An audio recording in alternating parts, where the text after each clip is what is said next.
Dan orang tua nelpon waktu saya di Seattle, kamu harus balik karena kamu diterima di sekolah kedokteran paling top di Indonesia.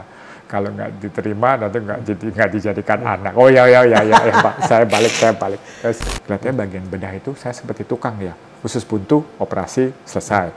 Saya tidak hanya ingin melahirkan bayi sehat, tapi saya ingin juga bayi sehat lahir di keluarga yang sehat. Assalamualaikum warahmatullahi wabarakatuh. Selamat pagi, siang, sore, malam, kapanpun kamu sedang nyimak video ini. Kembali lagi di Ngobrolin Hidup. Kali ini kita yang bertamu ke tempat yang buat saya pribadi tempat yang spesial karena anak-anak saya lahir di sini. Kita di Rumah Sakit Abdiwaluyo dan kita juga bertamu ke ya yang bisa dibilang yang punya di sinilah ada dokter kandungan Dr. Sigit Pramono, FR, COG. Kalau saya nggak salah pronounce dok. Terima kasih banyak Dr. Sigit sudah meluangkan waktunya di sini. Terima kasih sekali loh Mas Ali. Terima kasih atas waktunya loh. Kita yang terharu dan kita yang sangat dihargai oleh keluarganya Mas Ali menyempatkan diri jauh-jauh datang untuk memeriksakan kandungan Mas Ali. Saya merasa masih ada kan? Ya, ada sisa-sisa dikit ya, tapi enggak. Mas Ali kelihatan sehat dan tambah muda. Karena kembar 3 udah bebas ya, udah nggak membantu menyusui setiap malam. Udah sekarang sudah akhir bulan. Sekarang tanggal 30 ya, ini 30 Juli kita rekaman hari ini kan ya. Persis hari ini berarti 11 bulan.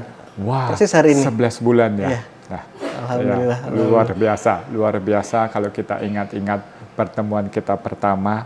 Yes, luar biasa. Sebetulnya semangatnya Mas Ali dan Ibu Afaf luar biasa. Patut kita ceritakan sebetulnya ke pasangan lain karena mereka sudah mencoba secara natural. Itu kemudian juga pasti tekanan keluarga. Karena itu akan dialami semua pasangan yang memang sering kita temukan di poliklinik. Ya, 7 tahun akhir sampai alhamdulillah. Walaupun kita juga tahu ada banyak juga yang bahkan lebih lama sebetulnya kita juga sangat bersyukur itu bahwa ya alhamdulillah gitu ya. Tapi kita di sini mau ngobrolin dokter nih sekarang. Coba. Nah, kita ngobrolin. Saya itu saya ingat ayah saya itu dulu bilang kalau berobat sebelum mencari rumah sakitnya adalah mencari dokternya. Dan saya sendiri dari Abdiwaluyo ini kan cukup jauh rumah saya, kita ya minimal banget 1 jam perjalanan karena 1,5 jam gitu ya minimal banget. Nah, tetapi menurut saya itu benar sekali dan saya sangat bersyukur juga akhirnya ketemu dengan Dr. Sigit dan saya ingin kalau boleh mendengar perjalanan Dr. Sigit juga karena dari pengalaman saya selama ini berinteraksi dengan Dr. Sigit jadi ya lebih kenal mudah-mudahan, tapi juga kayaknya masih banyak yang saya ingin tanyakan dan mudah-mudahan juga bisa bermanfaat juga buat semua yang nyimak ini. Saya mau langsung mulai kalau jadi dokter itu kan biasanya orang jadi dokter itu kan bukan biasanya, saya yakin nggak sengaja, bukan orang yang kayak kuliahnya apa, tahu-tahu dapat tawaran kerja lain. Betul, sangat mungkin. Betul. Tapi kalau dokter ini kan profesi yang kalau orang jadi dokter ya bukan kebetulan gitu loh. Nah, dan kemudian ada spesialisasi lagi gitu. Ya, tapi bahkan sebelum spesialisasi kandungannya yang membuat dokter akhirnya memutuskan untuk untuk berprofesi sebagai dokter itu sendiri apa dok? Ceritanya betul. Sebetulnya memang saya pribadi beruntung. Saya dilahirkan dari keluarga dokter memang, karena ayah saya adalah dokter spesialis jantung yang memang dari awal itu ya mungkin karena suasana kita dari awal ya dengan pendidikan itu di kedokteran. Jadi dari awal itu kita melihat kedua orang tua, kemudian ya kakek nenek, walaupun kakek nenek bukan profesi dokter ya, karena kan waktu itu sedang dalam penjajahan dan suasana kemerdekaan. Orang tua pun waktu itu pendidikan juga masih pendidikan Belanda.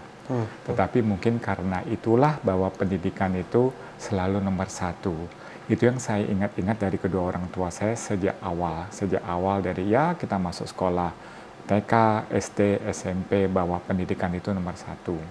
Memang dari awal orang tua itu tidak ada sih untuk mengarahkan kita bertiga. Kita bertiga kakak adik ya, saya nomor 2. Memang tidak ada ke arah untuk kedokteran, harus jadi dokter. Cuma lama-lama kita melihat, oke, mulai kelihatan di SMP. Karena waktu itu kan SMP kita ke SMA mulai ada itu A1 sama A2. Kelihatan sekali itu dari orang tua ya. Udah, kamu langsung ambil A2. Karena itu kan biologi ya. Bisa untuk melanjutkan ke, nah ke-nya ini, melanjutkan ke pokoknya A2, melanjutkan ke kedokteran. Waktu itu juga kakak udah mulai itu, jadi akhirnya kelihatan itu dari orang tua, kelihatannya kita diarahkan ke arah sana. Dan setiap kali di rumah juga kita ngobrolnya mengenai kedokteran. Walaupun awal-awal kita kurang mengerti ya, mungkin itulah cara trik orang tua ya, kedua orang tua untuk membuat kita apakah kita memang ada talenta, kita ada minat. Ya mungkin ya, itu cara mereka mendidik kita dari awal. Kemudian kita waktu itu kebetulan saya akhirnya bisa diterima di Canisius. Nah di Canisius itulah kita mau ngambil A1 atau A2. Tetapi kita lihat ternyata sesudah diterapkan adanya A1, A2 itu untuk ke arah teknik atau ke arah pendidikan kedokteran tidak banyak berbeda. Untuk kesempatannya masuk ke yang kita inginkan di universitas. Ternyata contohnya A2, akhirnya kalau senangnya nanti masuk universitas teknik juga diterima. Yang penting kelihatannya batasnya itu A1 dan A2. Itu scientific base. Itu sih yang kita lihat. Jadi tidak berarti yang A3. A3 itu kalau nggak salah sosial ya. Asosial kelihatannya impossible untuk diterima di kedokteran. Karena dia kelihatannya ke arah hukum, budaya, jadi akhirnya orang tua tenanglah, kita di Canisius A1, A2 tidak dibedakan. Tapi kelihatan itu, dari saya akhirnya masuk SMP, kakak kan kita beda 3 tahun. Kakak ambilnya tes untuk masuk universitas negeri. Waktu itu kita istilah tesnya itu UMPTN. Saya disuruh ikut itu. Dan kelihatan memang saya masih ingat, udah pokoknya kamu harus ngikutin si kakak masuk ke dokteran. Pokoknya itu memo spesial setiap kali kalau kita tes atau pokoknya saya udah ikut kursus itu, saya ingat kita ke Siki Mulyono tahun itu. Jadi kakak ikut itu, saya duduk di belakang, saya jadi SMP udah mulai ngikut itu untuk UMPTN masuk dari universitas. SMP? Dari SMP, walaupun saya juga bingung ini sebetulnya pelajaran apa ya, tapi kelihatannya diikutkan. Jadi ya memang jalannya begitu, akhirnya kakak diterima di sekolah kedokteran. Tambah lagi tekanan buat kita, tambah lagi tekanan buat si adik gitu. Jadi kelihatannya memang ya kebetulan kita juga diberikan keberuntungan ya. Saya beruntung saya bisa masuk UI melalui proses UMPTN, walaupun betul kayak Mas Ali bilang bahwa sebetulnya itu kalau nggak minat memang sulit ya. Sebetulnya sebelum saya buka cerita, sebelum saya masuk ke Fakultas Kedokteran UI, saya itu sudah ada di Seattle. Sebetulnya saya itu sudah ngambil Aerospace Engineering. Aerospace Engineering. Karena pada saat itu almarhum Habibie, Profesor Habibie kan lagi gempar-gempornya meningkatkan teknik pesawat kan di Indonesia. Jadi waktu saya di SMA, saya ikut dan saya memang dari awal itu suka mengenai aerospace engineering. Akhirnya teman-teman waktu itu terus terang waktu saya di Canisius bingung. Saya mau di Jakarta, saya mau di Indonesia, atau saya mau keluar. Bahwa pada saat itu kan Habibie kan baru membuka teknik baru kan di Bandung. Dan itu peminatnya sangat limited kan. Jadi akhirnya saya waktu itu memutuskan ikut teman-teman waktu di Canisius daftar aja di Aerospace Engineering. Dan kebetulan memang saya diterima di Seattle. Dan kita tahu bahwa itu ada pabriknya Boeing ya. Dan kita berharap lah waktu itu masih teenager, nggak tahu apa-apa sih itu Boeing. Yang penting kan kita ngikut teman ujian TOEFL dan beruntung memang saya diterima. Jadi saya sempat di Seattle itu 3 bulan. Habis itu, tapi memang saya ikut ujian UMPTN. Hasilnya kan kita tidak tahu sampai akhirnya awal Juni. Saya di Seattle itu saya ingat udah sempat Februari, Maret, April. Soalnya kan kita ikut kursus yang 3 bulan sebelumnya. Dan orang tua nelpon waktu saya di Seattle, kamu harus balik karena kamu diterima di sekolah kedokteran paling top di Indonesia. Kalau nggak diterima, nanti nggak dijadikan anak. Oh ya Pak, saya balik. Terus, Maaf banget saya potong. Tapi di saat itu dokter apakah sudah ada minat juga ke kedokteran, terkait kedokteran ini juga? Artinya punya, kan kita bisa lebih dari satu minat kita gitu kan? sebetulnya kalau berbicara minat, mungkin hobi ya. Waktu itu kita masih muda, jadi terus terang saya bingung saat itu minat sama hobi itu bedanya apa. Karena saya ya pokoknya saya ingat, pokoknya saya ngikutin jalur semuanya, saya lalui. Karena saya yakin ya itu pasti sudah ada jalannya ya. Kadang-kadang kita ingin ini, ternyata jalan kita pengen belok ke kiri, ternyata jalannya ke kanan. Jadi terus terang kalau saya pribadi, minat sama hobi itu saat itu saya di sekolah SMA, saya tidak tahu. Terus terang untuk saya pribadi. Tapi tertarik dengan kedokteran, tertarik deh paling tidak. Betul. Apakah ada ketertarikan? Memang awal-awal tidak. Karena kalau kita berbicara tingkat 1, tingkat 2, tingkat 3, saya termasuk yang rada nakal ya, karena kuliahnya kacau balau. Ditambah ada kakak kelas dari Kanisius. Jadi biasa kalau Kanisius akhirnya terbawa sifatnya sampai kuliahan. Sampai akhirnya ikut ujian HER, kelihatannya nggak bisa ngikutin gaya kakak Kanisius ini ya, kelihatannya nasibnya beda. Baru saya tingkat 3 itulah betul-betul mungkin kalau Mas Ali tanya ada minat atau tertarik, kelihatannya harus dipicu, mungkin kelihatannya mulai timbul minat. Mungkin mulai timbul minat dan saya harus belajar. Tidak bisa gaya mengikuti kakak kelas di Kanisius, ini ujian, bahan material, kamu tinggal baca, kemudian lulus. Kenapa? Karena tingkat 3 itu mulai ada hubungannya sama betul-betul something to do with human part. Kalau tingkat 1, tingkat 2 itu kayak terlalu basic ya. Nah, mungkin sekarang sudah dirubah. Jadi kalau tingkat 1, tingkat 2 itu mungkin memang perlu sih sebetulnya tingkat 1, tingkat 2, tapi lebih ke arah general. Tapi mengenai kehidupan, ilmu medis baru kita rasakan itu tingkat 3 di sekolah kedokteran. Iya. Baru saat itulah saya memang ada minat, saya tertarik, dan yang saya ingat paling penting nomor 1, saya harus lulus. Pokoknya lulus aja dengan nilai C. Itu karena saya sudah pernah ikut HER 2 kali. Dan itu bikin heboh keluarga.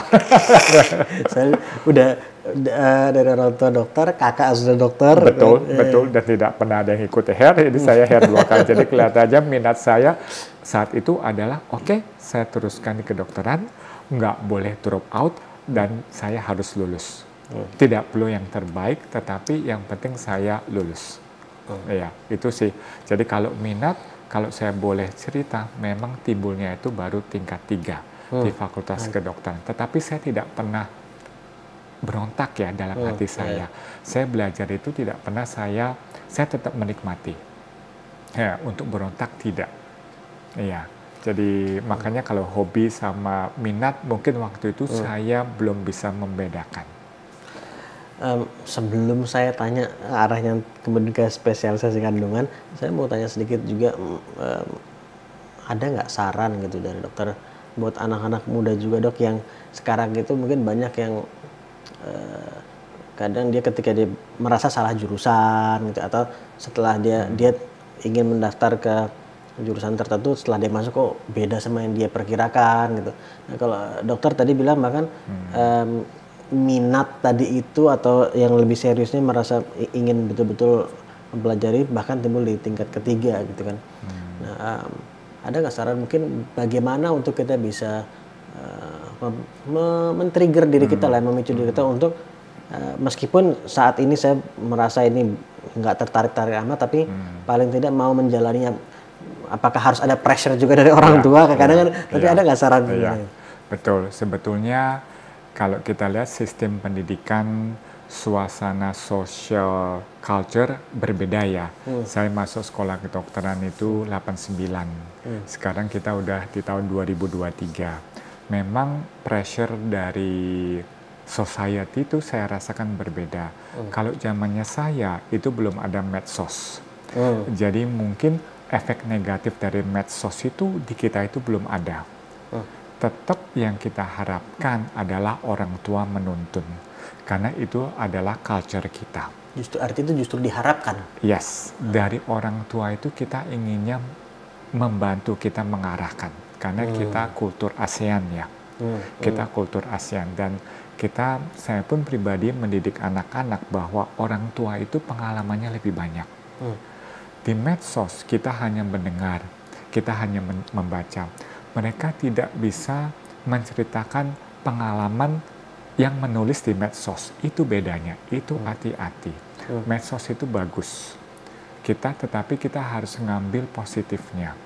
Nah, untuk seseorang bisa mencapai taraf seperti itu di medsos, sebetulnya tidak mudah loh ya. Tidak mudah. Memang banyak media sosial yang menceritakan individual bagaimana struggling in the past. Tetapi itu caranya berbeda dengan orang tua. Itu yang saya rasakan, dengan orang tua menceritakan ke kita.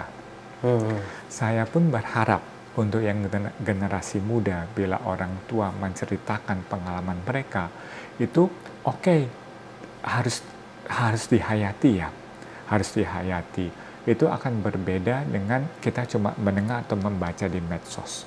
Bagaimana orang tua itu bisa dengan sangat mendetail menceritakan bagaimana mereka struggling, pengalaman mereka, pengalaman bagus, dan juga pengalaman pahitnya ya. Nah, kita pun sebagai orang tua nanti untuk mendidik generasi muda, itu pun yang saya inginkan.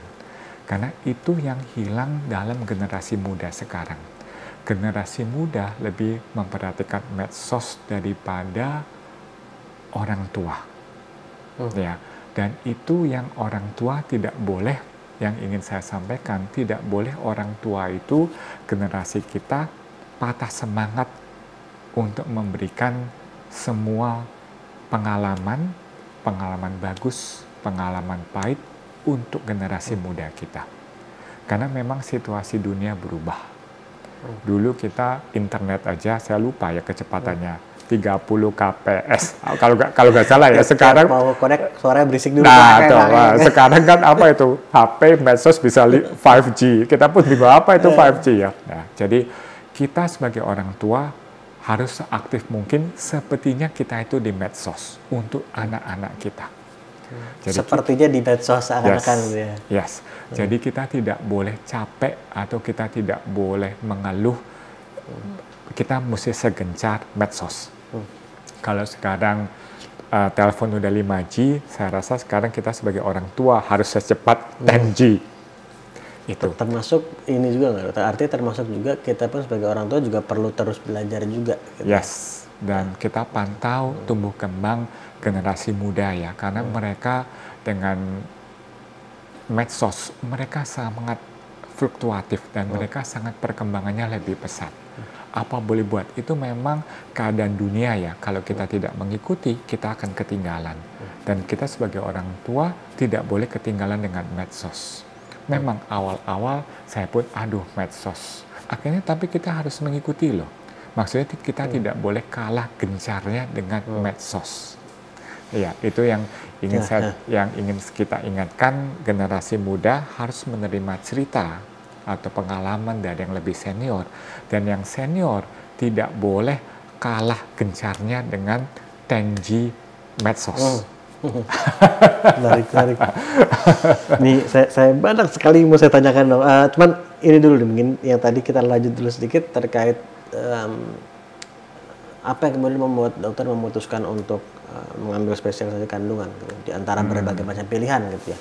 Bahkan ada dokter umum aja gitu kan, ada yang spesialisasi pun juga banyak sekali pilihan. Betul. Mungkin kalau saya lihat, saya bandingkan dengan tumbuh kembang yang triplet ini, yang dipunyai Mas Ali sama Ibu Afaf ya. Terus terang, waktu zaman saya pendidikan dokter umum, saya itu tidak ada keinginan untuk menolak. Jadi keinginan mungkin ya saya ngikutin orang tua ya, kedua orang tua kerja keras. Mereka sering cerita bahwa dari pendidikan SMA, kemudian pendidikan kedokteran, mereka melihat kalau pendidikan kedokteran, dokter umum aja kurang cukup ya. Karena kita lihat, karena mereka selalu menceritakan bahwa ilmu kedokteran itu akan maju pesat. Walaupun berarti zaman dulu itu orang tua itu pendidikan tahun 70-80 ya, tapi orang tua itu kelihatannya sudah punya kayak visi ya, visi sama misi bahwa ilmu kedokteran itu kan maju pesat. Jadi kelihatannya dokter umum aja kelihatannya kurang. Oleh karena itu waktu saya masuk tingkat 3, puji Tuhan kita lulus, kemudian masuk tingkat 4. Dan itulah saat itu kita mulai ke arah klinik. Jadi melihat pasien, melihat pengobatan, saya lebih enjoy. Jadi minat saya lebih tertarik lagi. Nah, jadi tingkat 4 itu udah full klinik. Itu minat, walaupun kita jaga malam ya, jaga malam, kemudian kita tinggal di rumah sakit, besoknya tetap masih bantu di poliklinik, kelihatannya oke. Kelihatannya hidup saya memang inilah yang kita inginkan untuk kedepannya. Jadi kalau pas, tetapi itu pun belum bisa saya menjawab pertanyaannya Mas Ali loh, kenapa saya milih kandungan kebidanan. Karena waktu saya tingkat 4, tingkat 5, tingkat 6, itu kan kita melewati beberapa ya, yang mayor itu kan yang sering yang selalu diminati adalah bedah penyakit dalam. Kandungan kebidanan termasuk unsur yang bagian yang diminati, tapi waktu itu saya tetap belum ada minat ke arah sana. Jadi untuk menjawab, memang kelihatannya saya boleh dibilang tumbuh kembang saya itu seperti kembar 3, bukan seperti yang single. Karena terus terang, kalau saya boleh cerita, setelah selesai dokter umum, saya pun bingung. Terus terang saya belum ada minat. Akhirnya, walaupun saya harus ngambil dokter spesialis, menjadi dokter spesialis. Akhirnya karena orang tua dokter spesialis jantung, saya sempat ngambil jantung. Dan saya sempat di Manila 3 bulan untuk ngambil penyakit dalam, kemudian mengarah ke jantung. Itu juga ngikutin kakak ya, karena kakak sudah di sana. Anehnya, memang sebelum saya ke Manila, saya itu sempat apply ke Australia. Karena waktu itu memang ada jalur, kita bisa apply ke Australia. Walaupun saat di Australia pun, kita tahu bahwa peraturannya karena kita pendidikan yang berbeda. Satu Commonwealth, kita di Indonesia mengikuti pendidikan Belanda. Dan zamannya saya itu belum ada internship. Kita belum ada dapat sertifikat internship. Oleh karena itu saya di Australia harus ngambil seperti kayak tingkat 6. Itu istilah di sana pada waktu itu internship. Jadi saya harus kembali ke bekerja sebagai dokter umum. Walaupun saya di sini di Indonesia sudah selesai sebagai dokter umum.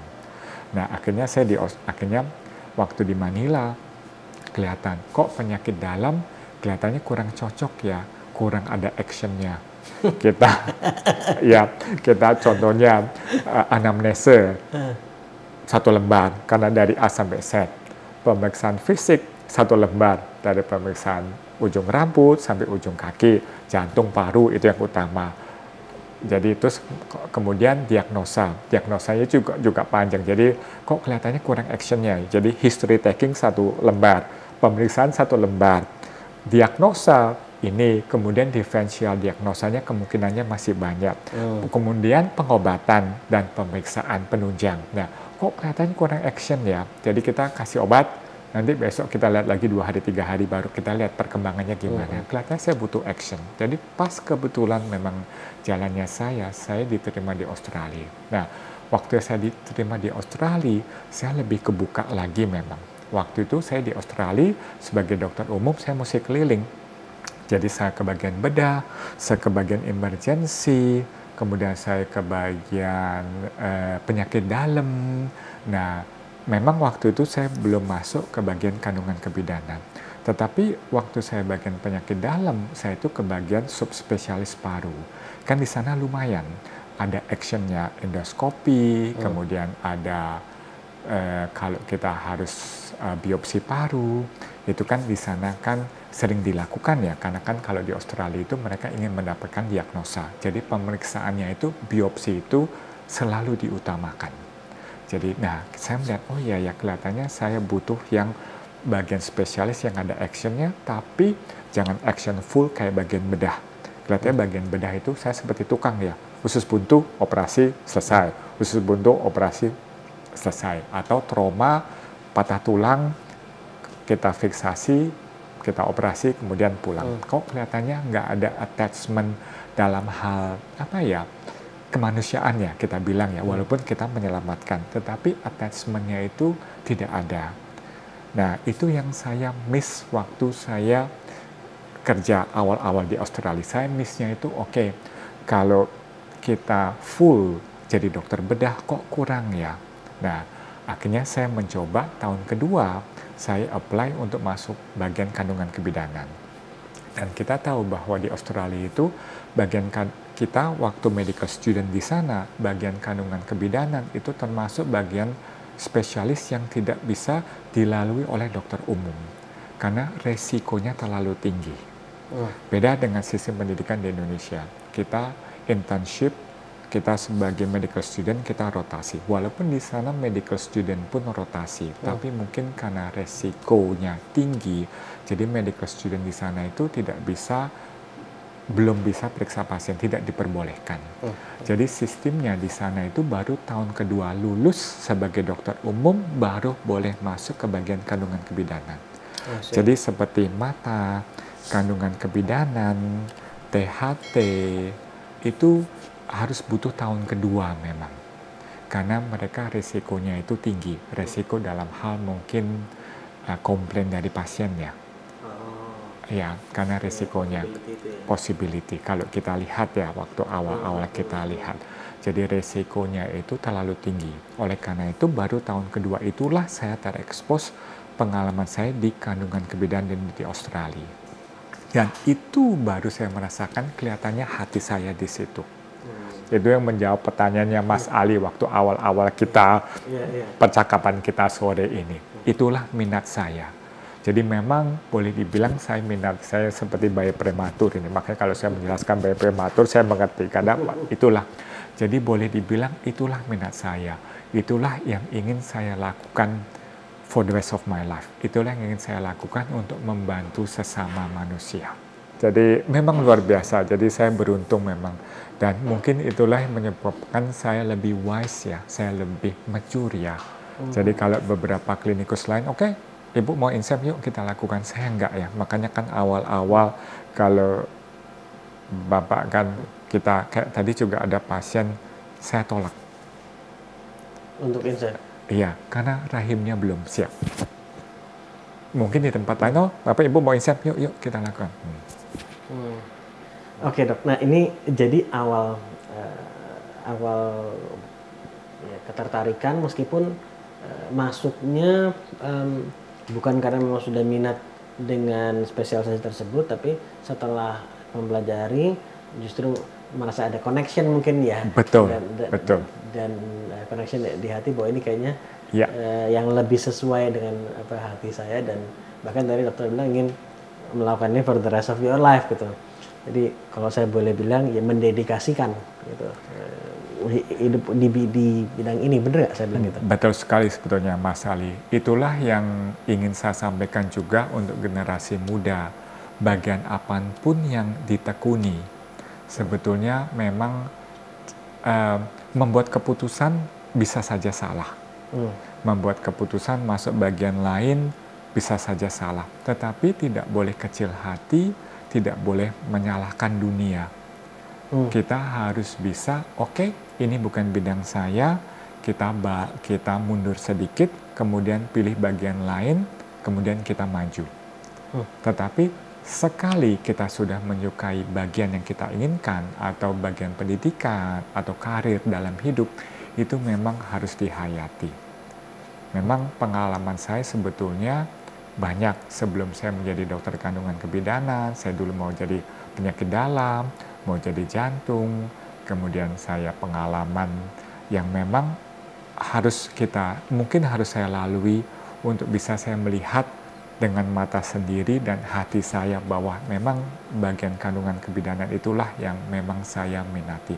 Walaupun kalau kita pelajari, mungkin kalau saya boleh bilang untuk saya, 15 tahun yang lalu saya pelajari, saya belum ada minat. Aneh tapi nyata. Jadi ini, di satu sisi saya melihat juga seperti ini, koreksi kalau misalnya kalau ini kurang tepat ya. Jadi at least dari perjalanan dokter tadi yang tadi dokter ceritakan, menemukan apa yang ternyata bukan minat utama kita, ya, itu adalah terkadang itu menjadi proses yang penting untuk kita akhirnya menemukan apa yang menjadi minat utama kita gitu. Betul, betul. Jadi tidak perlu takut, tidak perlu kecil hati. Kok kelihatannya kalau apa yang kita lakukan bukan minat ya. Jadi tidak perlu kecil hati. Kita nggak boleh kecil hati duluan kemudian putus asa. Itu kecil hati dan putus asa adalah dua kalimat yang kita harus tanamkan di generasi muda bahwa itu sebetulnya tidak ada. Tidak ada putus asa, tidak ada kegagalan sebetulnya. Ya, jadi sebetulnya kita bisa mundur, kemudian kita pikirkan, minta bantuan dari yang lebih senior, dari kedua orang tua kita, dari kolega. Kita diskusi sebetulnya apa sih yang ada dalam diri kita inginnya dalam hati kita. Memang saya boleh dibilang saya cukup independen. Waktu saya di Australia, yang saya keluhkan itu sebetulnya oke, kita keluhkan. Kalau kita lihatlah dalam TV seri bahwa dokter junior, sebetulnya hierarki rumah sakit dimanapun itu selalu ada. Waktu saya di Australia pun itu juga saya temukan. Tetapi itu harus di-enjoy, itu harus dinikmati. Karena semua kita dalam hidup itu selalu ada. Yang penting itulah dunia nyata yang kita alami, itu yang tidak bisa diceritakan dalam medsos. Kalau kita lihat di medsos atau kita dengar tiba-tiba sudah sukses saja, itu kurangnya medsos. Baik dok, jadi tadi saya mau lanjut lagi tentang dedikasi tadi ya. Seperti tadi dokter bilang, ya, perjalanan mereka pasti banyak naik turunnya. Ya, gitu. ya.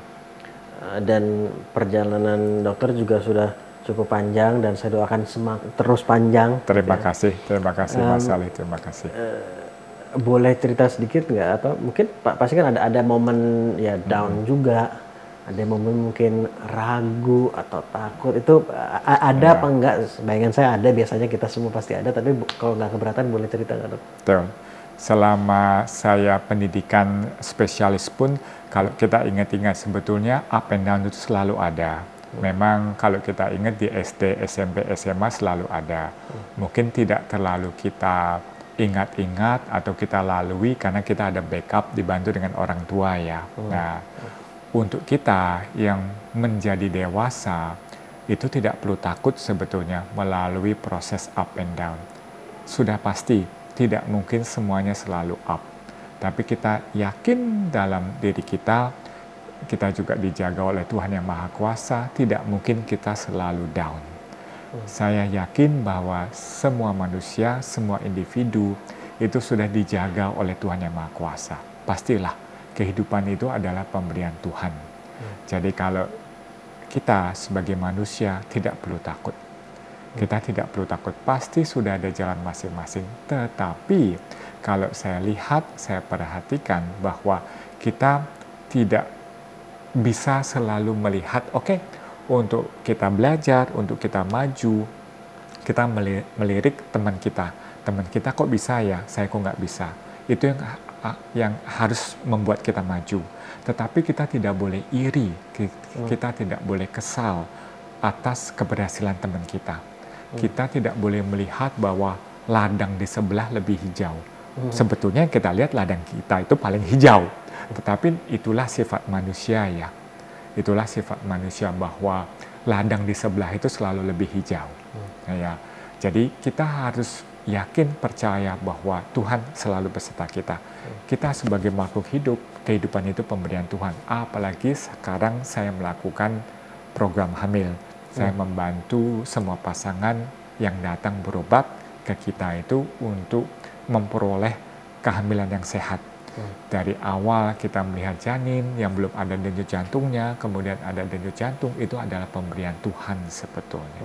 Saya secara ilmu dan pribadi dengan doa kita itu membantu. Oleh karena itu pada saat kita down, pada saat kita up, tetap kita harus mengingat Tuhan. Memang sih sifat manusia kadang-kadang lupa. Lupa nggak apa-apa. lupa is accepted. Tetapi lupanya jangan terlalu lama ya. Jadi contohnya waktu saya di Australia, memang saya pun gagal ikut ujian beberapa kali. Boleh dibilang saya down. Kenapa teman saya langsung berhasil? Akhirnya saya ketemu juga teman saya yang satu angkatan, dia ngambil spesialis THT, dia pun demikian.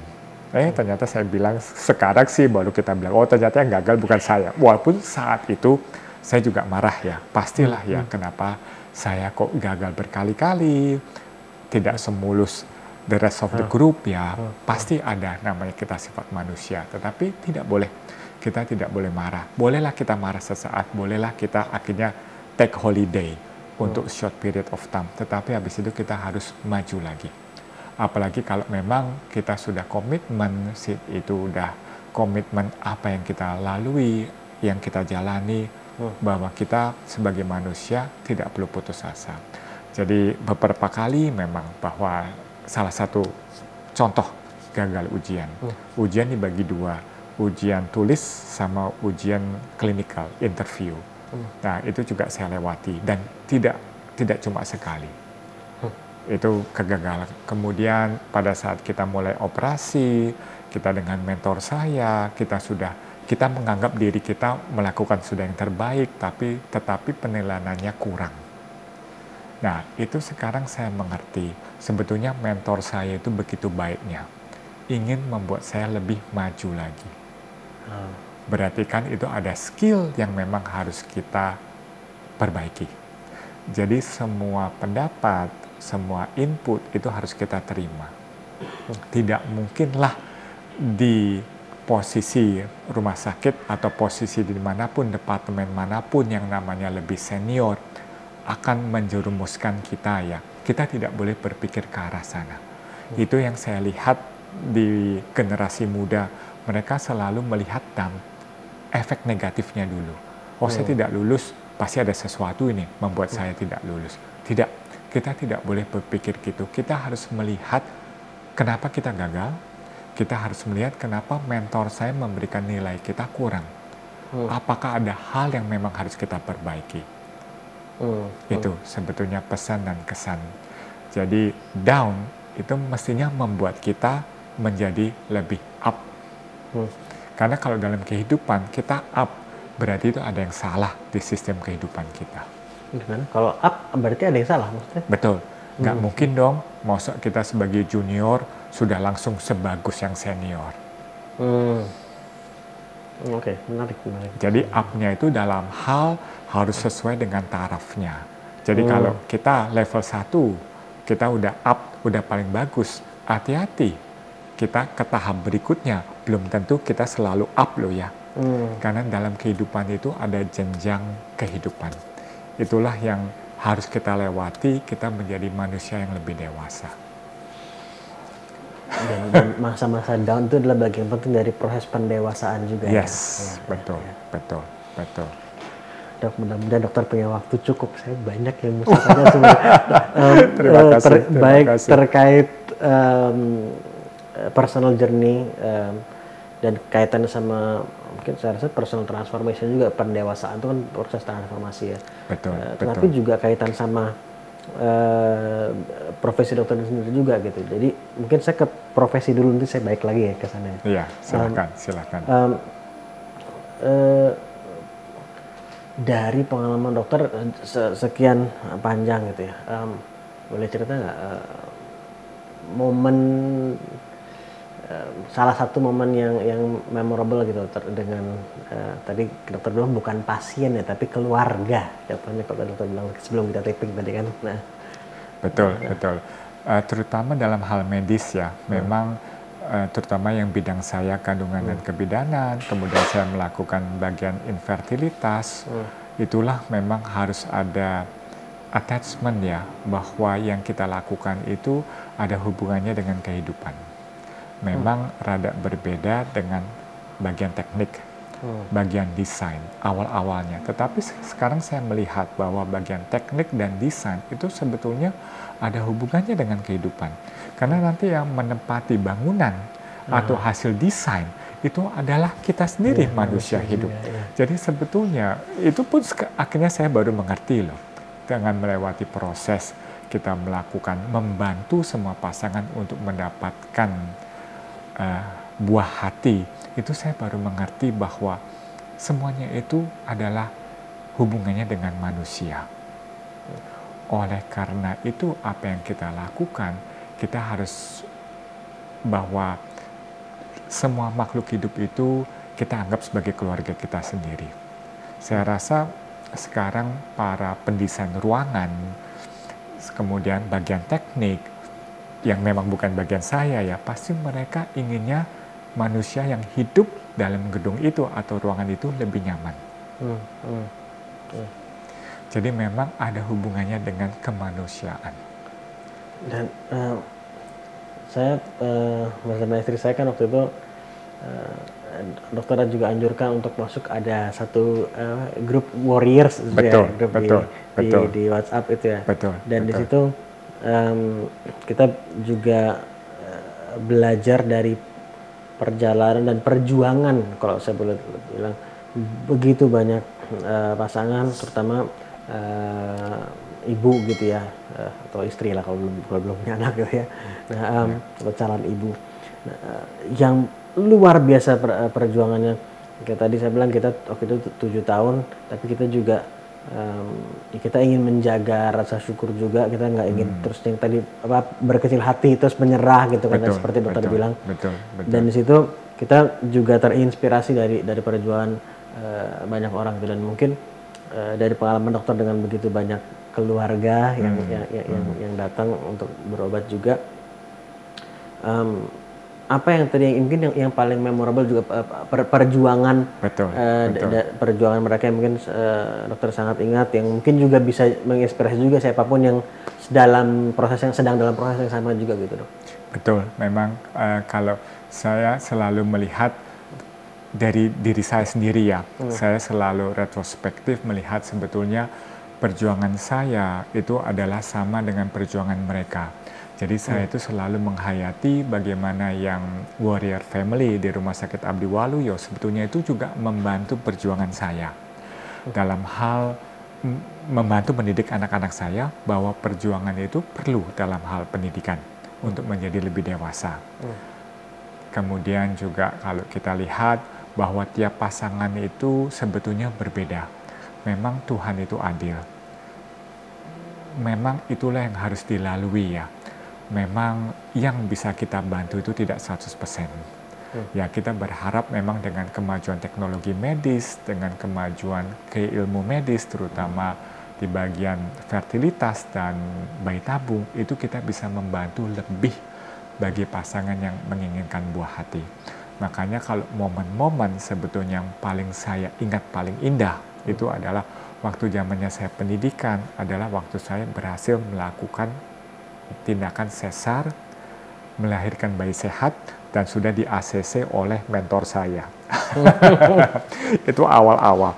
Itulah saya baru mengerti, oke, ini minat saya, ini dedikasi saya ingin melahirkan bayi sehat. Kemudian, nah saat itu melahirkan bayi sehat saja. Saya kembali ke Indonesia, kemudian saya membantu proses program hamil, mau natural, mau insem, bayi tabung. Dalam hati saya meningkat. Saya tidak hanya ingin melahirkan bayi sehat, tapi saya ingin juga bayi sehat lahir di keluarga yang sehat. Itu yang selalu saya cantumkan bagi semua pasangan baru. Ketemu saya di poliklinik, dokter saya mau program. Oh no, kenapa? Karena kita harus optimalkan kedua belah pihak. Memang kalau saya lihat beberapa klinikus itu oke, mau program insem, yuk silakan kita mulai hari ini karena ini sudah saatnya mens hari kedua. Itu yang sekarang saya melihat dari saat saya yang paling saya suka awal-awal, the most memorable time, waktu saya training adalah melakukan sesar, udah di ACC sama mentor. Kemudian saya dalam hati saya, oke, saya harus lebih dari itu. Apa sih yang saya inginkan? Pertama, waktu saya kembali ke Indonesia, kita membantu pasangan, ada denyut jantungnya. Itu the most memorable. Berarti janin sudah tumbuh. Tapi ternyata dengan meningkatnya waktu, dengan bertambahnya usia, kita maunya lebih. Karena saya sudah punya keluarga kita menjadi keluarga besar. Saya inginnya bayi itu lahir di keluarga yang sehat untuk masa depan keluarga yang juga bagus. That's the most memorable time now. Now, so far gitu ya. Yes. Dan tadi bicara soal teknologi yang juga semakin berkembang, ada nggak dong belakangan ini mungkin terbaru ini teknologi juga yang terbaru baik untuk membantu proses kehamilan atau membantu hilangnya hambatan-hambatan itu juga gitu dalam proses kehamilan. Betul. Kelihatannya Mas Ali memang kita ada connection ini ya. Mas Ali kelihatannya sudah bisa baca pikiran saya ya. Apa itu dok? Memang kan kita ketahui bahwa secara medis salah satu yang bisa menghambat program kehamilan atau pasangan untuk mendapatkan buah hati itu memang ada dua faktor. Ya, faktor dari pasangan laki dan faktor dari pasangan wanita. Itu yang memang harus kita koreksi, harus kita optimalkan semaksimal mungkin. Karena kehamilan janin sehat itu adalah produk kedua belah pihak. Salah satu faktor yang memang sering kita dapatkan sekarang dengan pola hidup yang kurang bagus, jadi bahan makanan yang kurang bagus, kurang olahraga, kurang istirahat, itu adalah timbulnya mioma. Mioma pada wanita, pada rahim wanita. Jadi mioma itu sebetulnya adalah benjolan atau tumor, tetapi tumor jinak. Jadi kalau ini rahim, anggap aja rahim itu adalah rumah kita. Jadi supaya kita bisa tumbuh, rumahnya itu harus sehat. Demikian pun rahim. Jadi bedanya kalau rahim ada mioma itu benjolan dari otot rahim. Bedanya dengan kista itu benjolan dari ovarium atau indung telur. Jadi yang sering kita dapatkan pada saat ini 5 tahun terakhir itu adalah pada usia muda pasangan mereka sudah punya mioma atau fibroid. Ya, dan itu tergantung ukurannya dan lokasinya pun bisa tumbuh ke dalam rongga rahim, tumbuh di otot atau tumbuh ke arah usus.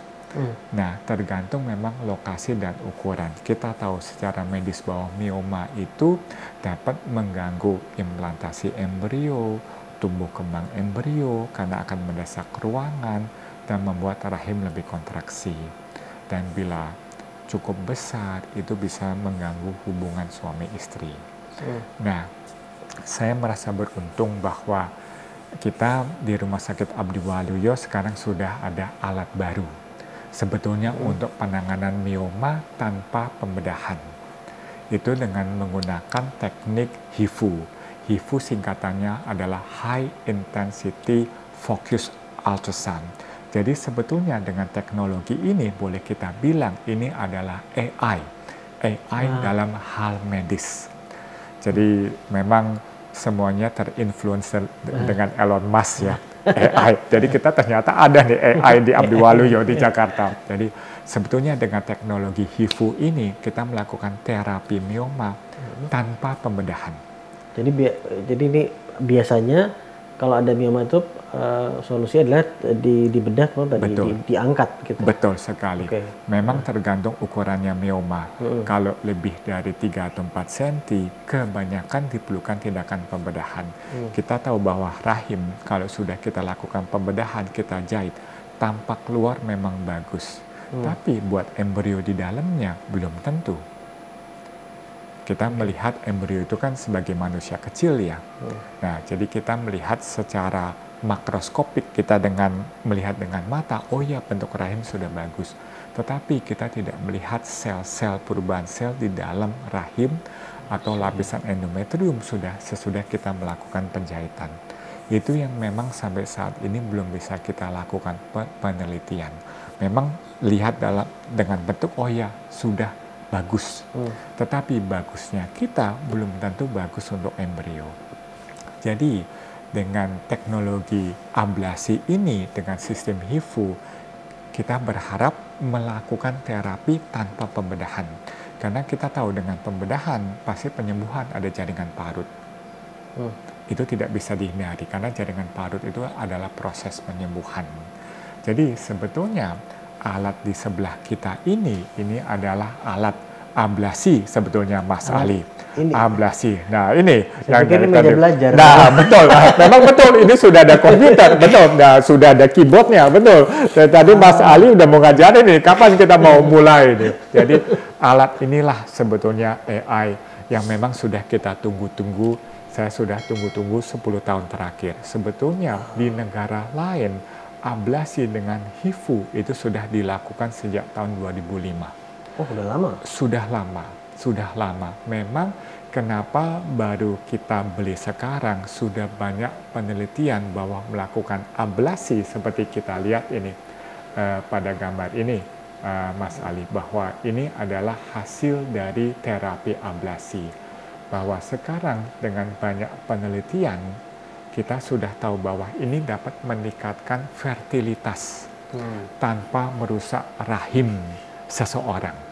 Jadi inilah alat HIFU kita, sebetulnya high intensitas focus ultrasound. Jadi energi ultrasound itu difokuskan jadi satu.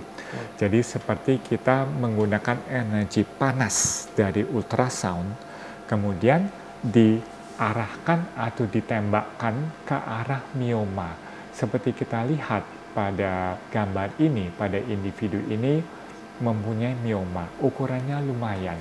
Kalau kita lihat miomanya itu 6 kali 4 cm. Tuh, kita melihat benjolan ini. Rongga rahim di sini sudah pasti embrio tidak akan bisa tumbuh ini. Karena benjolannya sebesar ini. Lumayan, lihat. Dari bentuk mioma ini sudah mengalami perubahan. Atau di istilah medis distorsi. Jadi tidak sebagus bentuk anatomi normal. Nah, kalau dulu sebelum ada teknologi ini, kita melakukan pembedahan. Kita sayat dari perut, kita membuka sayatan pada otot rahim, kita ambil miomanya, kemudian kita jahit. Semuanya. Sudah tentu dari efek pembedahan, dari efek jahitan, ada radang, ada inflamasi. Ada jaringan parut seperti di kulit kita. Itu akan merubah struktur dari rahim itu sendiri. Nah, sekarang dengan teknologi HIFU ini kita melakukan penyinaran, ya contohnya ini pada individu ini sudah kita, jadi rahim pada individu ini terlampau besar. Tuh, kalau ini adalah belly button atau pusar, ini betul, ini rahim itu pada individu ini setinggi di atas sampai kurang lebih setengah. Padahal yang normal, rahim itu tidak boleh kita raba.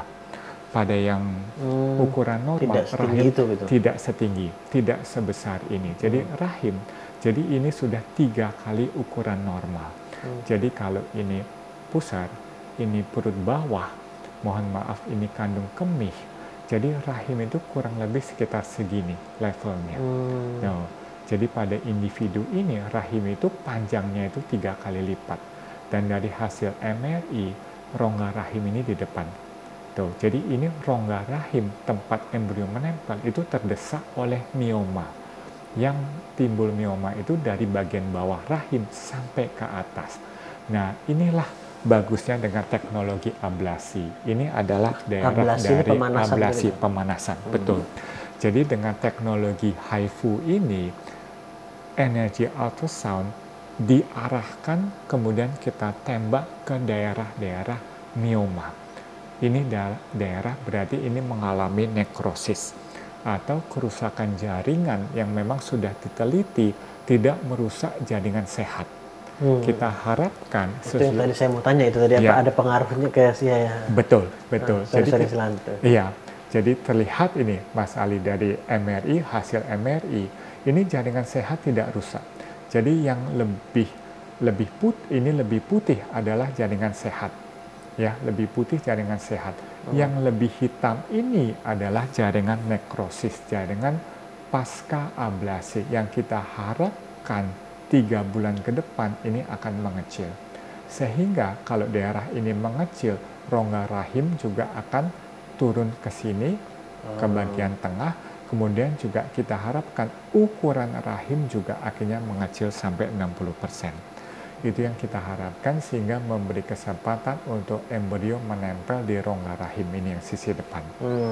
Ya, ini adalah salah satu AI, teknologi AI yang memang dimiliki di Rumah Sakit Abdi Waluyo. Ini tim Abdi Waluyo, mohon maaf, tidak boleh sombong, tapi boleh bangga bahwa ini satu-satunya saat ini di Indonesia.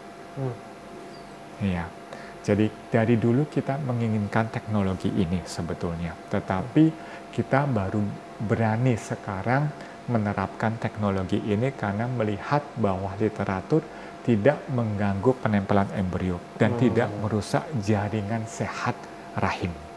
Jadi selama ini bukan khawatir tapi masih ingin memastikan dulu ya, bahwa ini safe, dan berarti bukan hanya myomannya yang mengecil atau kemudian hilang, tapi juga jangan sampai ada side effect yang negatif ke sekitarnya gitu ya. Dan ternyata memang terbukti tidak apa-apa, baru makanya sekarang nih.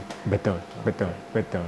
Iya, jadi kita lihat ini hasilnya sangat memuaskan. Kita harapkan nanti beberapa bulan ke depan individu ini bagian dari keluarga Abdi Waluyo bisa mendapatkan kehamilan yang sehat ya. Tanpa komplikasi seperti prematur, pecah ketuban. Itu yang awal-awal kita kurang yakin dengan teknologi HIFU ini. Tetapi sekarang sudah jelas bahwa ini sangat aman. Di negara Eropa, di Indonesia ternyata kita negara ke-30 yang menggunakan teknologi ini. Yang paling banyak adalah di Eropa dan memang di Cina. Waktu saya di Australia, mereka sudah melakukan tindakan HIFU tapi dengan menggunakan MRI. Dan sampai sekarang di Melbourne itu tetap mereka lakukan. Di Melbourne pun mereka sudah melakukan sejak tahun 2010 dan hasilnya sangat memuaskan. Iya. Jadi saya tuh melihat salah satu pemanfaatan, kalau saya boleh bilang ya. Kan teknologi ini berkembang luar biasa betul. Dan kita lihat di dunia komunikasi dan seterusnya, tapi juga salah satu yang amat sangat memanfaatkan perkembangan teknologi ini dunia medis. Dunia medis, betul sekali. Jadi pada intinya sebetulnya kita ingin itu lebih safety. Lebih safety sebetulnya lebih safety untuk operator karena dengan alat ini tidak ada radiasi. Kemudian sudah tentu lebih safety untuk pasien dan keluarga. Ya, makanya inilah yang kita inginkan dapat membantu semua pasangan yang memang membutuhkan terapi untuk penanganan mioma. Dan bagusnya dengan alat ini yang kita miliki sebetulnya bukan hanya untuk tumor jinak seperti myoma. Ternyata dengan alat ini kita bisa terapi HIFU untuk kanker liver dan pankreas. Ya, sebetulnya saling membantu dalam hal seperti radioterapi. Ya, jadi luar biasa memang Mas Ali. Ya, betul. Oleh karena itulah kalau kita lihat tujuannya kita memang inginnya lebih kita gunakan. Memang luar biasa teknologi ini dan itu sudah terbukti. Kekurangannya dengan teknologi MRI itu tidak bisa untuk yang kanker pankreas sama kanker liver. Ini bisa untuk kanker pankreas, kanker liver, dan untuk kanker tulang. Sekarang mereka lagi melakukan penelitian untuk benjolan di payudara. Sebetulnya teknologi HIFU itu sudah ada. Yang sering kita gunakan untuk kecantikan, untuk muka. HIFU untuk muka itu sudah ada. Jadi kalau kita berbicara, saya tidak kalah dengan kecantikan ya. Ini untuk kecantikan rahim. Di dalam. Di dalam ya. Ya supaya rahimnya kalau kita bilang bisa lebih cantik untuk menerima embrio. Oke. Terima kasih juga loh udah share mengenai ini juga, Dok. Sama-sama, Mas Alis. Karena kan kita nggak tahu siapapun yang nyimak ini juga siapa tahu juga memang membutuhkan atau mungkin kenal orang yang membutuhkan. Jadi insya Allah ini juga bisa dibagikan juga informasi ini. Nah, saya mau kembali lagi nih, Dok nih. Saya khawatir soal waktu dokter, soalnya dokter Sigit itu praktek Senin sampai Minggu. Makanya terima kasih. Karena begitu banyak yang datang untuk ingin berkonsultasi gitu kan dengan dokter. Salah satu kalau saya boleh bilang juga, selama saya berinteraksi dengan dokter dan istri saya juga,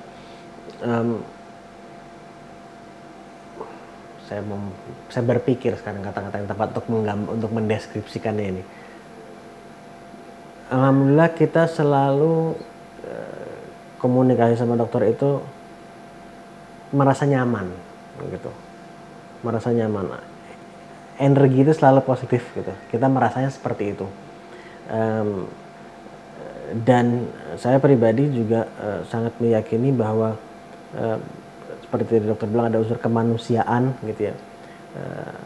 Saya teringat Dok, mungkin dokter pasti pernah nonton juga film-film Patch Adams. Oh ya, betul. Itu kan based on true story, walaupun pasti ada dramatisasi lah karena juga film gitu ya. Tapi saya ingat bahwa dia bilang di akhir itu tugas dokter itu bukan hanya menyelamatkan nyawa, tapi to improve the quality of life, untuk meningkatkan kualitas hidup. Ya, betul. Dan itu juga salah satu mungkin alasan dia terkait bagaimana berinteraksi dengan pasien, dan saya pribadi sangat merasakan hal yang positif dari proses interaksi dengan dokter, dan saya mengapresiasi sekali itu. Tapi jadi ini saya melihat bagaimana pentingnya kemampuan berkomunikasi gitu dari seorang dokter.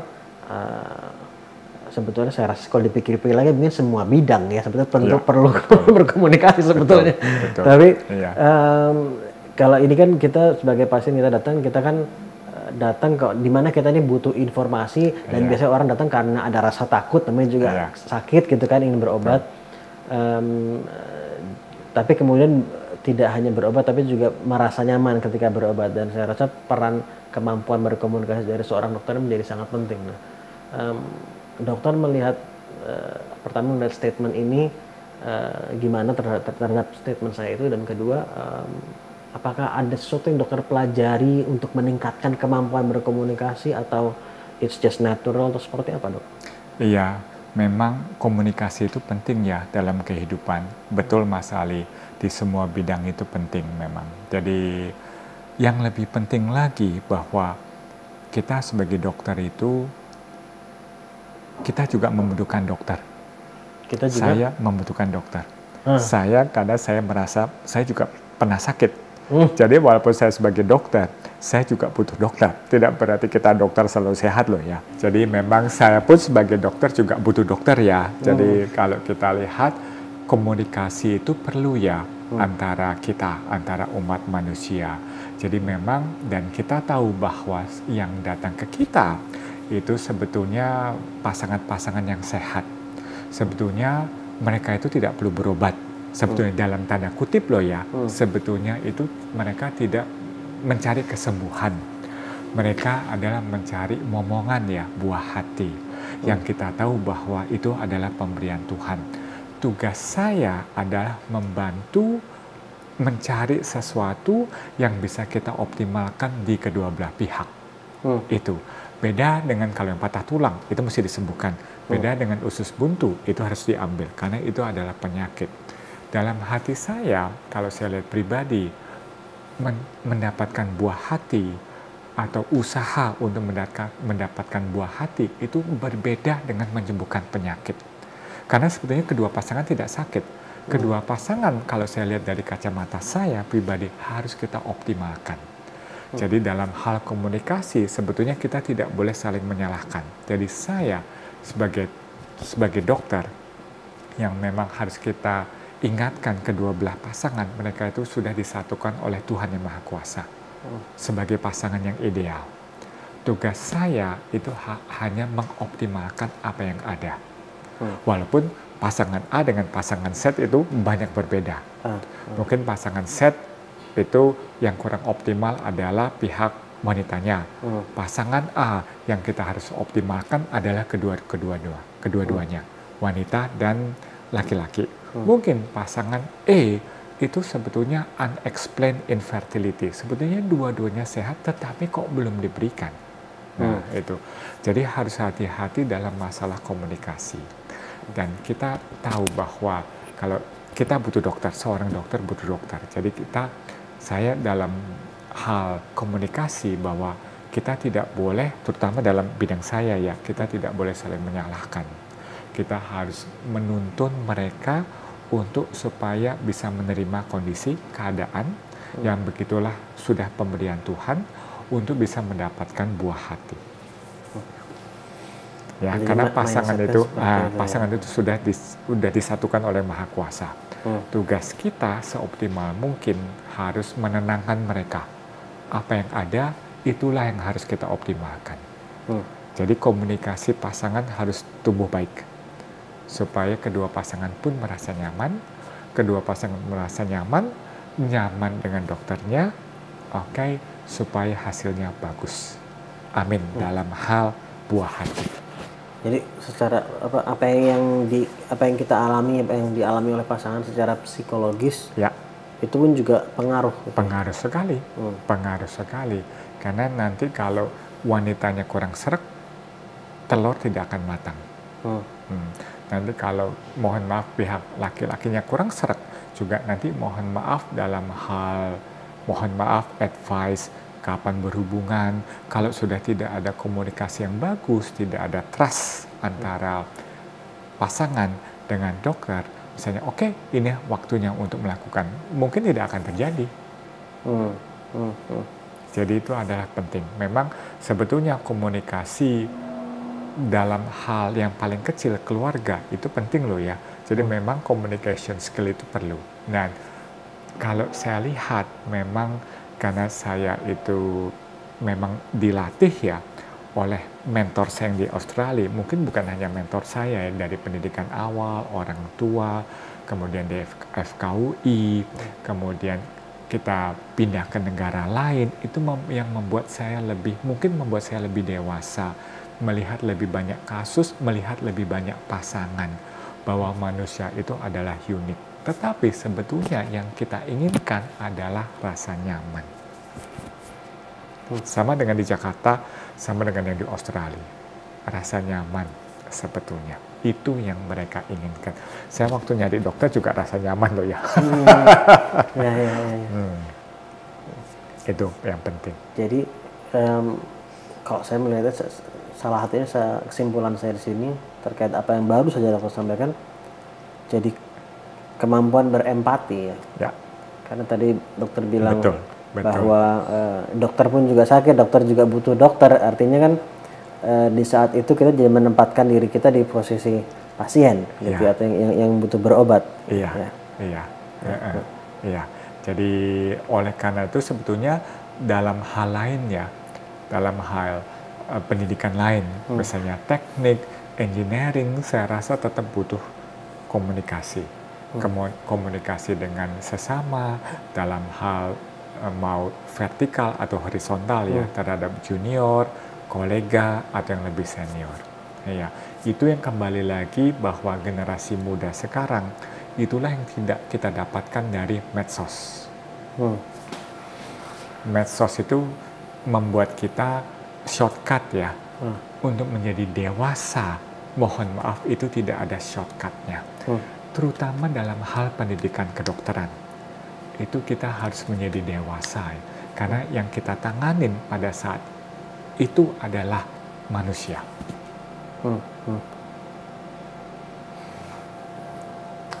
Yang banyak variasinya.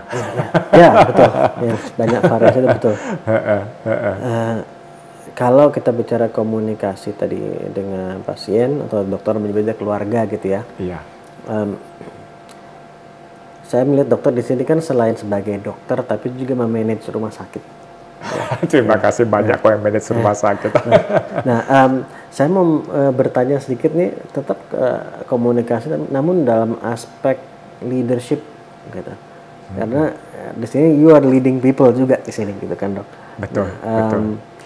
Perspektif dokter mengenai memimpin itu seperti Harus apa? betul, harus dianggap keluarga, harus dianggap teman, harus dianggap kolega, harus dianggap satu tim.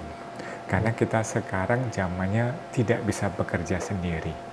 Contohnya, kalau dalam hal saya ya, lingkup kecil di kandungan kebidanan, kita ada resepsionis yang Mas Ali sama Ibu Afaf datang sudah dibuat nyaman.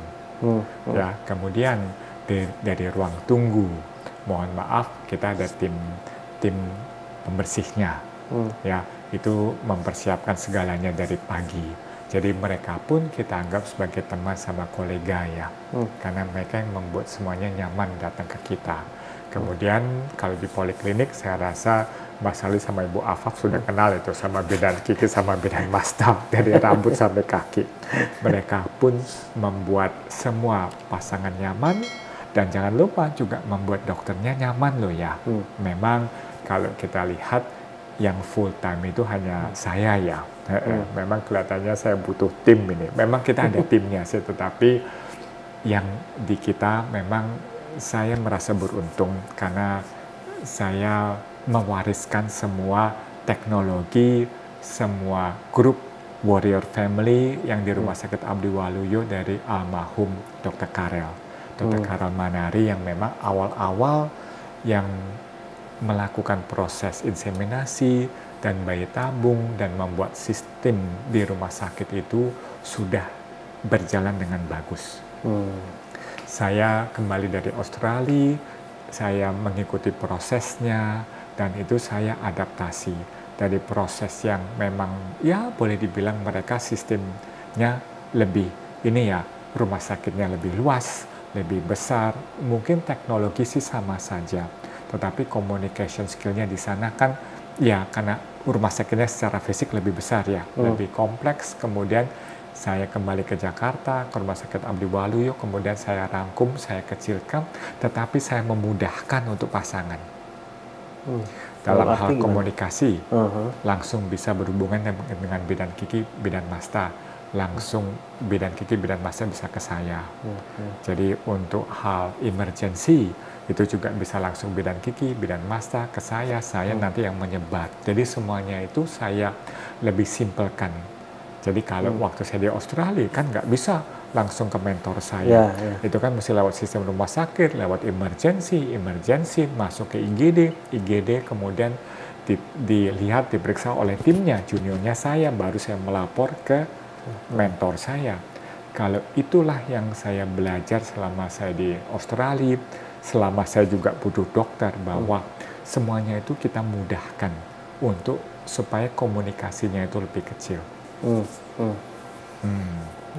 Itu yang penting dalam hal leadership ya.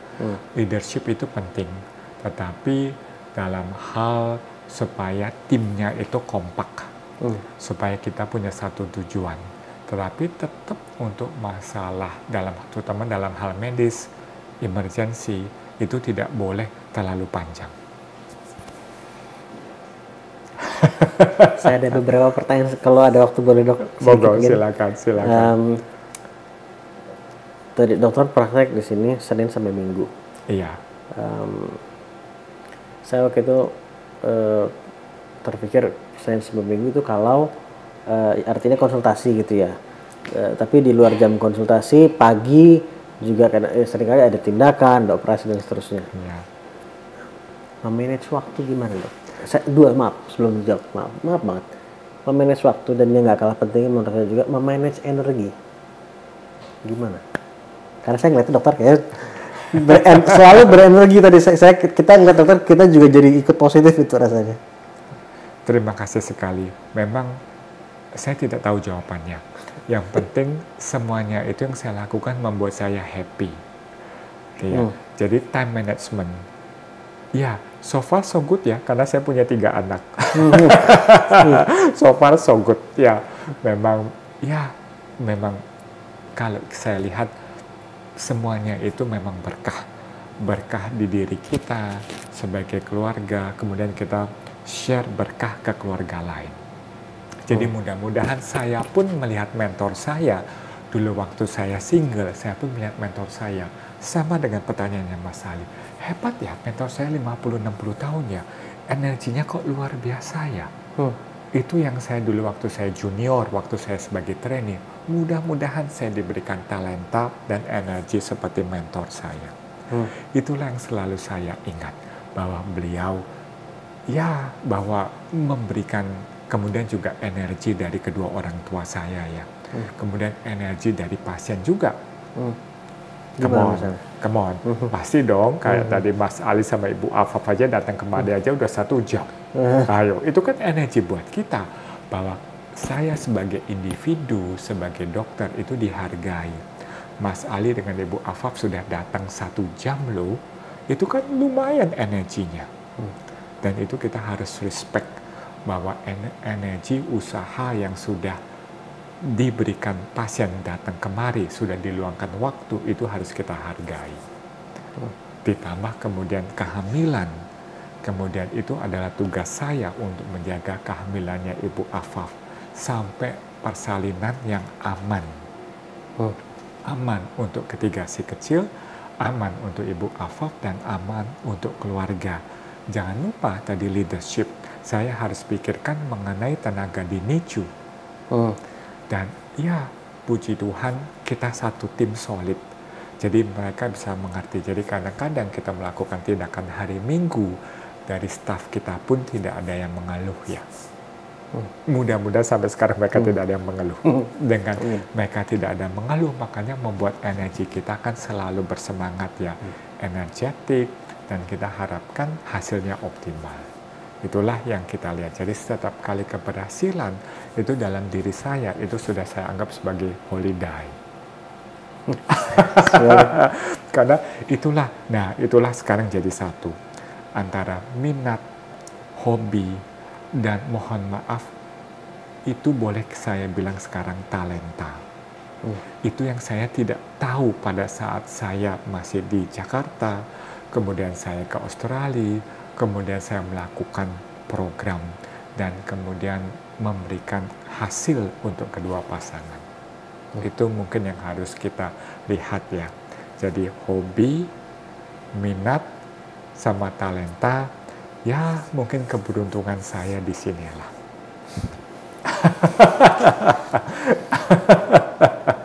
Pertanyaan yang agak keluar topik sedikit, dokter.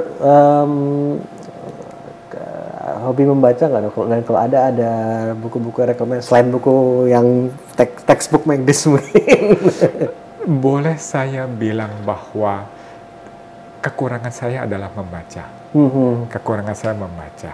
Betul, karena memang mungkin karena saya udah kehabisan waktu ya, tetapi saya senang mendengar, dan apa yang saya dengar itu saya masukkan ke hati untuk retrospektif diri. Mungkin saya bilang kekurangan saya adalah membaca. Kalau mendengar ini mendengar apa maksudnya? Satu, memang betul. Jadi ya cerita dari pasien, keluhan pasien, sebetulnya itu adalah saya sudah bisa, kita sebagai dokter itu tugasnya seperti profile, seperti CSI kalau kita nonton. Jadi pasangan ini profilnya gimana ya, itulah yang membuat kita harus selalu berpikir supaya kita tidak cepat tua juga ya. Jadi itulah yang saya pelajari. Jadi mungkin saya membaca enggak, tapi saya mendengar sama saya melihat ya. Jadi setiap kali saya nonton TV, sebetulnya apa sih yang bisa kita pelajari dari menonton ini? Walaupun untuk relaksasi juga ya. Jadi dokter bilang suka Top Gun gitu. Iya, betul. Mungkin betul. nyambung sama space engineering tadi juga. Betul. Tapi kalau saya dengar lagi dari cerita dokter adalah pribadi yang bukan lagi cukup, tapi kalau saya boleh bilang sangat reflektif orangnya. Seberapa penting, dan kalau sangat penting, kenapa gitu ya, proses mengenal diri dok? Iya, itu penting loh sebagai individu. Karena kita selalu melihat, kita selalu, bukan selalu curiga ya. Oke lah kita boleh curiga. Kita inginnya selalu kita menjadi dewasa.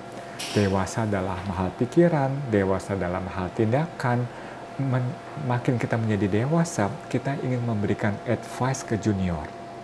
Itu yang dilatih di saya selama saya di Australia.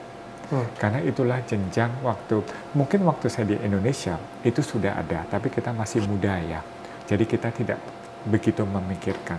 Kita menjadi dewasa, kita memanage keluarga, kita punya si kecil, mereka tumbuh dewasa, kita di tempat kerja, kita memanage tim, itulah yang kita perlu kedewasaan. Salah satu menjadi dewasa adalah time management. Time management pasti time management untuk personal, time management untuk keluarga di rumah, dan time management untuk pasien dan satu tim. Nah, refleksi itu adalah bagian kita menjadi dewasa. Kita selalu, namanya sifat manusia, kita selalu membandingkan dengan orang lain. Bolehlah kita membandingkan, tetapi kita tidak boleh iri hati. Karena apa yang sudah diberikan oleh Tuhan, itu harus kita terima dan kita harus manfaatkan. Itulah yang tadi saya menyinggung mengenai talenta. Saya baru mengerti. Mungkin kalau saya di space engineering, saya tidak bahagia seperti sekarang. Mungkin loh ya, kita tidak tahu. Mungkin. Itulah yang kita bagian dari refleksi diri. Hobi. Banyak teman yang tanya juga, Kik, kalau kamu dulu di space engineering, mungkin kamu sudah banyak punya yang jaga loh. Ya mungkin ya, tapi apakah itu yang membuat kita happy? Kita tidak tahu loh ya. Itu kan semuanya mungkin kan, semuanya if. Tapi yang saya lakukan sekarang membuat saya happy kan. Happy dalam hal saya puas dengan apa yang saya lakukan. Tetapi kepuasan itu harus kita tingkatkan dalam hal memberikan advice mungkin yang lebih ke senior, walaupun berat, memberikan advice ke kolega, memberikan advice ke junior. Itu yang saya lihat dalam taraf waktu saya masih jadi trainee di Australia, kemudian saya jadi staf pengajar juga di Australia sebelum saya kembali. Dan itu kelihatan memang hierarkinya. Oleh karena itu yang ingin saya sampaikan bahwa pada generasi muda, hierarki itu selalu ada. Senioritas selalu ada. Tetapi kita tidak boleh menganggap itu sebagai negatifnya. Kita mesti respect dong sama yang di atas kita, harus. Apalagi kita memang pendidikan Asia ya. Kita Asian culture, kita orang Asia. Kita respect, bolehlah kita boleh membuka pendapat. Tetapi pendapat orang lain pun harus kita terima. Itu kan salah satu refleksi diri ya. Iya. Dan sesudah kita terima, harus kita proses. Kita harus bisa, oke, kalau kita salah dalam diri kita, oke, kita salah. Atau kita kurang mampu. Kalau kita kurang mampu, kita harus cari bantuan. So mengakui juga udah kekurangan tanpa harus terlalu defensif juga gitu ya. Iya, betul. Seek help. Betul. Gitu. Yes. Pertanyaan terakhir dok, tapi pertanyaan terakhirnya 1A dan 1B. Ini kayak lulus ujian ya. Mudah-mudahan saya lulus ini ya. Dua biar nggak kelihatan banyak, tapi 1A 1B. Tentang gagal dan sukses. Saya suka menanyakan pertanyaan ini karena dari pengalaman saya setiap kali saya bertanya ada perspektif yang selalu bervariasi yang jadi pembelajaran juga untuk saya gitu. Kalau dokter melihat kegagalan dan kesuksesan seperti apa, how do you see failure and success gitu, in your perspective gitu? Gagal dan sukses itu sebetulnya kalau saya lihat ya, dua-duanya bagus. Kalau dilihat dari bidang saya. Kenapa? Contohnya dalam program, kita tahu bahwa secara statistik program hamil, program bayi tabung, itu keberhasilannya adalah 30-35% loh ya, dipukul rata-rata. dipukul rata-rata. Memang sih pada kondisi tertentu, pada grup pasien tertentu, itu keberhasilan bisa sampai 80%. Dia saying bisa sampai 80%. Tapi kalau dipukul rata around the world, kalau kita lihat dari data statistik, program bayi tabung itu 30-35%. Ya, demikian pun dengan kejadian di klinik kita, bahwa keberhasilan itu hanya 30-35%. Berarti kegagalannya cukup tinggi kan? Kita harapkan dengan kegagalan ini, kita makin dipicu untuk makin belajar, makin melakukan research, sehingga kegagalannya berkurang dan keberhasilannya meningkat. Oleh karena itu, kalau dalam diri saya, kegagalan dan keberhasilan sebetulnya adalah sama. Dari bidang saya loh ya, ini saya pribadi loh ya. Jadi kalau saya lihat, gagal tidak berarti gagal dalam hal meaning. Keberhasilan tidak berarti berhasilan dalam hal meaning. Tidak, buat saya pribadi itu adalah sama. Gagal dalam hal mendapatkan buah hati, mereka sebagai pasangan yang ideal, yang sudah diciptakan Tuhan. Kalau kita percaya dengan reinkarnasi, mudah-mudahan mereka akan berhasil di kehidupan mereka kemudian. Kita tidak tahu. Keberhasilan mendapatkan buah hati yang kita harapkan terus berhasil dalam hal pendidikan, menjadikan mereka adalah individu yang bagus. Jadi keberhasilan yang kita lihat itu keberhasilan saat ini loh ya. Jadi we cannot guarantee. Itu saya loh ya. Artinya ya itu momen saat ini, tapi ya, hidupannya terus berjalan akan ada momen-momen lain gitu ya. Ya. Buat saya keberhasilan sudah pasti, keberhasilan membuat hati kita senang. Kegagalan membuat kita sedih ya. Kenapa kok kita tidak bisa membantu? Tapi itu adalah kehidupan nyata ya. Itu adalah kehidupan nyata yang harus kita terima. Bicara soal terima dok, saya mau terima kasih banyak atas waktu dokter dan juga ruangan, dan ternyata ruangan ini pas banget kok di sebelah alat bayi ini pakai komputer loh ya. Ini komputer sih, ini AI. Saya udah kamu meja belajar sama. Terima kasih banyak meja atas belajar yang cukup untuk 3 yang untuk terlihat ya, khusus ya, ini sepertiga. Mas Ali dan tim Kedang, terima kasih loh ya. Atas waktu yang sudah diberikan untuk kita, sudah datang jauh-jauh, ditambah dengan kedatangan si triplet ya. Dan saya senang mereka tumbuh kembangnya luar biasa. Mudah-mudahan juga sehat juga, dan mudah-mudahan juga dokter dan semua yang di sini juga sehat-sehat selalu juga. Insya Allah juga semakin sukses juga, dan semakin bermanfaat, semakin banyak dampak positif juga, semakin berkah juga mudah-mudahan. Dan saya mau bilang bahwa tadi dokter bilang bahwa mungkin lebih tepatnya gini, saya teringat sebuah momen ketika setelah istri saya waktu itu ada tindakan polip waktu itu ya. Kemudian saat tunggu recovery, dokter datang udah selesai, ya. Udah selesai ini prosesnya, dan kemudian saya tanya juga sama dokter waktu itu. Saya nggak tahu dokter ingat apa nggak, karena mungkin sibuk juga gitu. Saya tanya pertanyaan, sempat saya tanyakan tadi, dokter ini praktek tiap hari gitu. Plus ada tadi tindakan dan terusnya, liburnya kapan dok? Saya tanya gitu. Dan kemudian dokter sedikit ketawa, sama persis kayak barusan ini ketawa, dan jawabnya adalah kalau ada yang berhasil hamil atau kemudian sampai lahir dan sehat semua, itu seperti liburan buat saya. Dan saya bisa merasakan bahwa apa yang dokter sampaikan itu genuine gitu, dan saya sangat apresiasi itu. Saya terima kasih banyak, saya sangat bersyukur ya kita ketemu, dan menjalani, saya dan istri saya juga menjalani proses itu sampai kita nggak nyangka bukan bayi tabung gitu kan, tapi alhamdulillah sampai kembar 3 itu juga alhamdulillah itu mengagetkan dalam arti yang positif tentunya, dan kita sangat bersyukur. Jadi saya mau terima kasih. Dan buat saya tadi kembali ke kata dedikasi itu, saya rasa ketika kita dari hati seperti dokter bilang, betul. orang pun juga bisa merasakannya di hati kita juga. Terima kasih. Terima kasih. Saya mau terima kasih banyak sama dokter, dan buat kalian juga yang menyimak, terima kasih juga, dan nyimak sampai di sini. Terima kasih banyak, semoga bermanfaat dan semoga dimanfaatkan.